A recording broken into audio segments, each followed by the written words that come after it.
ஆண்டவர் சொல்றாரு, உங்கள் மஞ்சம் பரிசுத்தமாய் இருப்பதாக. அப்போ ஒரு கருவும் ஒரு விந்த அணுவும் ஒரு விதையும் இணைவது என்னவா? பரிசுத்தமான சபை கூடுதல். தேவன் இணைத்ததை மனிதன் பிரிக்காதிருக்கட்டும். இது முதற்கொண்டு இவர்கள் ஒரே மாம்சமாய் இருப்பார்களாக.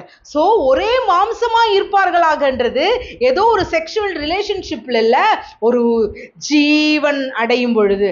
அதனாலதான் வசனம் சொல்லுது, ஆதாம் ஏவாளை அறிந்தான், ஈசாக்கு ரெபேக்காளை அறிந்தான்.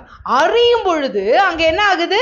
ஜீவன் உண்டாகுது, ஜீவன் அவர்களுக்குள் பிறப்பிக்கப்படுகிறது. சோ ஒரு ஆணும் பெண்ணும் இணைந்து வருவது என்னதான்? பரிசுத்த சபை கூடுதல்.